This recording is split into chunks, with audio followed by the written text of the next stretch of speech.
Bonjour à tous, c'est la dernière ligne droite. Après le 8, après le 15, après le 16 juin, nous entamons le dernier week-end, le 4e jour de la Griffe Noire en fête, et nous terminons en beauté avec d'un côté quelques auteurs mythiques du polar, une grosse production jeunesse et beaucoup d'auteurs littérature qui viennent littérature de détente pour vos vacances, littérature de plaisir, littérature sympathique. Nous avons donc Tony Béard, Sandra Martino, Mario de Mériguet, Raphaël Giordano, qui elle ne pourra venir qu'à partir de 14 h l'après-midi, et le célèbre Julien Sandrel, qui revient avec beaucoup d'amour et quelques cendres, Mario de Mériguet avec Vivante, Sandra Martino, Changer de ciel pour mieux voir les étoiles, Raphaël Giordano, Heureux les fêlés, car il laisse passer la lumière, et Tony Béard, 19 bis, boulevard Montmartre. Boulevard Montmartre, où j'ai vécu quelques années dans ma jeunesse. Donc ça nous rapproche. Ce sont que des auteurs de détente, de romans faciles, de romans sympathiques. Quand je dis facile, c'est pas péjoratif, mais de livres de détente et qui, dans cette ambiance en ce moment un peu plombée, va nous changer les idées pour les vacances.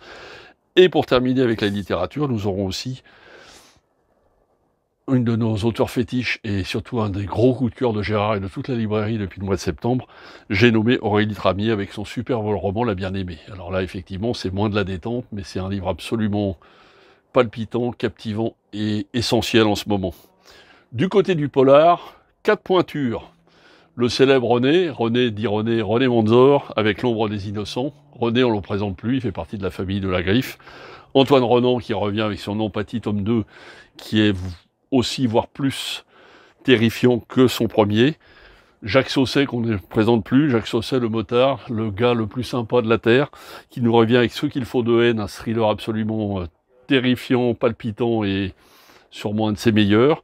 Et Nico Taquian, pareil, grosse figure de la Griffe Noire avec son Triangle Noir. Donc là, vous avez 4 pointures dans le rayon polar pour vous faire frissonner et palpiter pendant les vacances. Quant à la jeunesse, alors là, c'est un festival. Nous avons Séverine Delacroix, Julien Flamand, Julie Mélan, Claire Renaud, Sophie Rigal-Goulard et Laurent Souillet avec son célèbre Azzurro. Alors là, venez vite parce qu'il y en a pour les petits, les grands. Ils font des superbes dessins, ils sont très sympathiques. Ça nous fait 5 pointures dans le rayon jeunesse. Voilà. Un grand merci déjà pour les autres week-ends qui se sont déroulés, le 8, le 15 et le 16. Beaucoup de monde, beaucoup de joie, beaucoup de sourires, beaucoup de rires, des auteurs au top, absolument ravis d'être là, toute une clientèle qui nous a remercié 1000 fois d'avoir fait quelque chose pour remplacer Saint-Maur-en-Poche. On ne remplace pas Saint-Maur-en-Poche, mais on a essayé de faire de notre mieux. En tout cas, venez nombreux à cette dernière journée, le 22 juin, à la Griffe Noire, de 10 h à 19 h. La Griffe Noire en fête, ce sera un feu d'artifice au lendemain de la fête de la musique. Et ben nous continuons la fête à la Griffe Noire samedi. Venez tous nombreux, voir tous ces auteurs qui vous feront à la fois palpiter, vous feront réfléchir et vous détendront pour les vacances. Et on en a bien besoin.